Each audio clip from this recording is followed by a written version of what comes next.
जंग सितंबर 1965 के पस मंज़र में लिखा हुआ एक शाहकार नावल BRB बहती रहेगी, जिसमें पाक भारत जंग के वलुलाहेज़ वाक़यात शामिल हैं। नावल शुरू करने से पहले आपसे गुजारिश है कि हमारे चैनल वर्ल्ड ऑफ नावल को सब्सक्राइब कीजिए और बेल आइकन को प्रेस कीजिए ताकि हर आने वाली वीडियो आप तक बआसानी पहुंच सके। चौधरी करामत ने कह तो दिया था कि वो शमा को देखने नहीं जाएगा। उसने ख्यालों में अपनी बेटी के लिए घर के दरवाजे बंद कर दिए थे, लेकिन रात को ख्यालों का जो रेला आया वो उसे अपने साथ बहा ले गया। वो बाप था, शमा उसकी गोद में खेली थी। शमा बड़ी प्यारी बच्ची हुआ करती थी।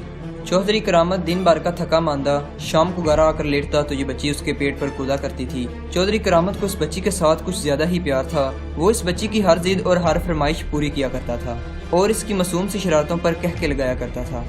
शमा जवान हो गई थी, मगर उसकी अपनी जिद पर कायम रहने की आदत पुख्ता हो गई थी। पहले तो वो अपने एक चाहने वाले के साथ पकड़ी गई थी, लेकिन अब वो ऐसी जगह चली गई थी जिस पर कोई भी एतराज नहीं कर सकता। चौधरी करामत को ये शिकायत थी कि वो उससे पूछ कर नहीं गई थी। रात गुजरती जा रही थी। चौधरी करामत का जहन कभी तो बिल्कुल खाली हो जाता और थोड़ी ही देर बाद सोचों और ख्यालों के जकड़ से चलने लगता। चौधरी करामत अपने आप को डोलता डगमगाता महसूस करता। गुस्से से उसका वजूद तप जाता, फिर गुस्सा अपने आप ही सर्द पड़ जाता और वो दुख की हल्की सी ठेस महसूस करता। खुदा दे तो बेटी ना दे, उसकी आह निकल गई। अब आपको परेशान नहीं होना चाहिए। चौधरी करामत को कैप्टन तारक की आवाज़ सुनाई दी। कुछ ही वक्त पहले कैप्टन तारक थाने में चौधरी करामत से कह रहा था वो महाज के जख्मियों की खिदमत के लिए गई है। आप फिक्र ना करें चौधरी साहब, अब वो आपका नाम डुबोने नहीं, इस नाम को रोशन करने गई है। खारियां छावनी में जाकर उसे देखाएं, इस काम में उसकी हौसला अफजाई करें। चौधरी करामत को याद आया कि लेफ्टिनेंट इकबाल भी उससे पूछे बगैर फौज में भर्ती हो गया था। उसे अपना बेटा याद आया तो उसे पाकिस्तान याद आ गया। जहन उसे 1946 और 47 के दौर में ले गया। वो भी एक जंग थी जिसमें चौधरी करामत खुद शरीक था। वो जहादे आज़ादी का गाजी था। उसे वो नारे याद आए जिन्होंने अंग्रेजों और हिंदुओं के इस्लाम दुश्मन इत्तेहाद में शुगाफ डाले थे। वज़ीराबाद की तारीख फिजा एक गूंज से मरतश होने लगी और फौरन बाद दिल दहला देने वाली गरिश से फिजा कांप उठी। पाक फजाइया के 2 बमबार त्यारे बड़ी कम बुलंदी पर उड़ते हवा की रफ्तार से वज़ीराबाद के ऊपर से गुजर गए थे। चौधरी करामत उठ बैठा, त्यारे दूर चले गए थे। उनका होलनाक सन्नाटा दबी दबी गूंज बन गया था और ये गूंज रात की तारीकी में तहलील होती जा रही थी। लेकिन चौधरी करामत का वजूद लर्ज रहा था, जैसे उसके सीने में त्यारे उड़ रहे हों या जैसे वो इन त्यारों के पीछे उड़ जाना चाहता हो। क्यों, उसे अपने घर की तारीकी में करीब से आवाज़ सुनाई दी। जहाज़ों की आवाज़ से आँख खुल गई है। उसके मुंह से जैसे बेख्याली में आह निकल गई हो। जज्बात के रेशा पर उसने काबू पा लिया और थकी थकी आवाज़ में बोला, मेरी तो आंख लगी ही नहीं। इस लड़की ने दिल को ऐसा पत्थर भी ना करें। उसकी बीवी ने कहा, जो साथ वाली चारपाई पर लेटी हुई थी, आपको अगर यकीन आ गया है कि वो फौजी अस्पताल में जख्मियों की देखभाल के लिए चली गई है तो इसमें बुराई क्या है। हमारा बेटा भी फौजी है, वो भी किसी रोज़ माँ इससे आगे कुछ ना कह सकी। चौधरी करामत जैसे इसी इंतज़ार में था कि उसकी बीवी एक बार इसे कहे कि वो अपनी बेटी को देखने खारियां जाए। वो गुस्से में ऐलान कर चुका था, मेरे लिए वो मर गई है। उसकी मर्दाना अना मान नहीं रही थी कि इसके ऐलान के बाद वो अपने आप चल पड़े। लेकिन मैं उसे अपने साथ ले नहीं आऊँगा, उसने कहा। ना लाना, उसकी बीवी ने कहा। उसे देख तो आओ, मिलाओ उसे, ये भी देख लेना कि उसके रहने सहने का इंतज़ाम क्या है। उसने चौधरी करामत के करीब होकर सरगोशी में पूछा, उस हराम की औलाद रशीदे को आपने कहीं देखा है? सुना है लड़के भी फौजी अस्पतालों में काम करने के लिए चले गए हैं। वो हवालात में बंद है, चौधरी करामत ने कहा। मैंने कैप्टन तारक से पूछा था, उसे अभी नहीं छोड़ेंगे। मैं तो कहती हूँ उसे फांसी दे दें। शमा की माँ ने कहा, आप सुबह खारियाँ चले जाएं। वो आह भर कर बोली, अल्लाह बेड़ा गर्क करे इन हिंदुओं का। मैंने नज़र मानी है कि जंग ख़त्म होते ही शमा की शादी कर देंगे। लड़का भी आगे ही होगा कहीं, अल्लाह उसे ज़िंदा और सलामत रखे। हमारे इकबाल की तरह लेफ्टिनेंट है, मालूम नहीं वो कौन से महाज पर होगा। उधर जंग खत्म हुई, इधर मैं इन्हें पैगाम भेज दूंगी कि आकर निकाह कर लें, फिर रुखसती भी जल्दी कर देंगे। मालूम नहीं हमारी बेटी को ये रिश्ता क्यों पसंद नहीं। अगर शमा लड़के को देख लेती तो इस नामुराद रशीदे को भूल जाती। शमा के बाप ने कहा, हमारा ज़माना कुछ और था। आज की नस्ल के दिमाग तो कॉलेजों और अंग्रेज़ी ने खराब कर दिए हैं। मैं इन बातों का कायल तो नहीं था, लेकिन ज़माने का साथ देना पड़ता है। मौका पैदा करके शमा को लड़का दिखा देंगे। हो सकता है, शमा की माँ ने कहा। मौका पैदा करना क्या मुश्किल है, आप खारियां से हो आएं। खारियां के फौजी अस्पताल में महादों जैसी सरगर्मी और भागदौड़ थी। एम्बुलेंस गाड़ियों और दूसरी गाड़ियों पर भी जख्मी चले आ रहे थे। ये सब शदीद जख्मी थे।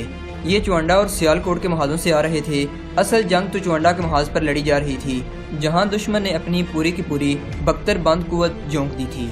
یہ اس کا بختر بانڈ ڈویژن تھا جس میں پہلے روز 600 ٹینک تھے اور فائر بندی تک دشمن نے 1000 سے زائد ٹینک چونڈا کے میدان میں استعمال کیے تھے۔ بختر بانڈ ڈویژن اکیلا نہیں تھا، اس کے ساتھ مونٹین اور انفنٹری ڈویژن بھی تھے۔ توپ خانے اور واٹر بیٹریوں کا کوئی حساب نہیں تھا۔ ان سب کے علاوہ دشمن کے بختر بانڈ ڈویژن کو روس، فرانس اور برطانیہ کے دیے ہوئے جدید لڑاکا بمبار طیاروں کا چھاتا حاصل تھا۔ یہ طیارے پاک فوج کی اگلے مورچوں پر آگ برساتے جا رہے تھے۔ اس ہیبت ناک جنگی قوت کے مقابلے میں ادھر صرف 150 ٹینک تھے جو کم ہوتے گئے۔ ان میں اضافہ نہیں ہوا۔ پاکستان کے بادشاہوں نے جو 18 برسوں میں ایک دوسرے کے بعد تخت نشین ہوئے تھے، اپنی جنگی طاقت میں انہوں نے اضافے کی کبھی سوچی بھی نہیں تھی۔ وہ اپنے تخت و تاج کے تحفظ کے لیے ملک کے ذرائع اور وسائل کو استعمال کرتے رہے تھے۔ ان کا دشمن سرحد پار نہیں، سرحد کے اندر تھا۔ وہ اپنے سیاسی مخالفین کو اپنا دشمن سمجھتے تھے اور اس دشمن کے قلعہ کما میں مصروف رہتے تھے۔ ان بادشاہوں کی دوسری سرگرمیاں تقریر اور بیان بازی تک محدود تھیں اور وہ اپنے ملک اور دوسرے ملکوں کے دوروں میں شب و روز کا چکر پورا کر رہے تھے۔ وہ دیکھ رہے تھے کہ اسلام اور پاکستان کا دشمن اپنے ملک کو اسلحہ بارود خانہ بناتا چلا جا رہا ہے۔ وہ سن رہے تھے کہ دشمن پاکستان کو ختم کرنے کی دھمکیاں دے رہا ہے۔ وہ اس حقیقت سے آگاہ تھے کہ اس کی دھمکیاں گیدڑ ببکیاں نہیں بلکہ یہ اس کے عزائم ہیں جن پر وہ باقاعدہ منصوبہ بندی سے عمل کر رہا ہے۔ وہ جانتے تھے کہ ہندو قیادت نے پاکستان کے وجود کو تسلیم نہیں کیا اور پاکستان کو وہ ہندوستان کا نہیں بلکہ مہابھارت کا حصہ کہہ رہا ہے۔ وہ ہندو قیادت کے اس دعوے سے بھی ناواقف نہیں تھے کہ ہندوستان مہابھارت ہے جس میں انڈونیشیا سے لے کر دجلہ و فرات تک کے علاقے شامل ہیں اور افغانستان بھی مہابھارت میں شامل ہے۔ ہمارے بادشاہ جانتے تھے، اقتدار کے پجاری سب کچھ جانتے تھے، لیکن ان کی 2 مجبوریاں تھیں۔ ایک یہ کہ ملک و ملت اور مذہب کے دشمن کی طرف توجہ دینے سے کرسی سے توجہ ہٹتی تھی جس سے کرسی کو خطرہ لاحق ہوتا تھا۔ دوسری مجبوری یہ تھی کہ انہوں نے امریکہ کو داتا بنا لیا تھا اور قومی وقار، قومی پالیسیاں اور خود کو گروی رکھ کر قوم کا بال بال امریکہ کے قرض میں باندھ دیا تھا۔ ملت پاکستان اپنے دشمن کو دشمن کہنے میں اور اپنے ملک کے دفاع میں بھی آزاد نہیں رہی تھی۔ پاکستان اپنے قدرتی وسائل اور اپنی زمین سے معدنیات نکالنے میں بھی آزاد نہیں رہ گیا تھا۔ ملک کے دفاع کا انحصار ان چند ایک ہتھیاروں پر تھا جو امریکہ نے دیے تھے۔ بھارت کی حکومت اپنا دفاعی بجٹ بڑھاتی چلی جا رہی تھی، اس کے مقابلے میں پاکستان کا بجٹ وہی تھا جو کبھی ابتدا میں منظور کیا گیا تھا، اپنے خزانے میں تھا ہی کیا۔ ملک میں بادشاہوں اور وزیروں کے دورے، ان کے جشن، دیگر عیاشیاں، خوشامدیوں کے نقد انعامات اور کرپشن ملک کا پیسہ چاٹ رہی تھی۔ دفاع کے لیے پیسہ کہاں سے آتا؟ ستمبر 1965 کی 17 روز جنگ میں کئی محاذوں پر دشمن کے جدید ٹینکوں کے مقابلے میں قدیم شرمن ٹینک لڑے تھے جن کے انجن چلتے چلتے رک جاتے اور ٹینک توپ خانے کی توپ بن کر رہ جاتے تھے۔ فوج کی نفری کا یہ تناسب تھا کہ دشمن کے 21 ڈویژنوں کا حملہ روکنے کے لیے پاکستان کے پاس پورے 5 ڈویژن بھی نہیں تھے۔ اسلحہ اور ایمونیشن کی کمی کو، دیگر جنگی ساز و سامان اور نفری کی کمی کو خاکی وردی میں ملبوس ان انسانوں کے خون سے اور ان کی جانوں سے پورا کیا جا رہا تھا جن کے ووٹوں سے بادشاہوں نے اقتدار کی کرسی حاصل کی تھی۔ عوام کے بیٹے قربان ہو رہے تھے اور لیکچر یہ دیے جا رہے تھے کہ مسلمان ہر میدان میں تھوڑے رہے ہیں۔ بدر کی مثالیں دی جا رہی تھیں، لیکن یہ نہیں بتایا جا رہا تھا کہ اس وقت مسلمان تھے ہی اتنے، ان کی آبادی 8-10 کروڑ نہیں تھی۔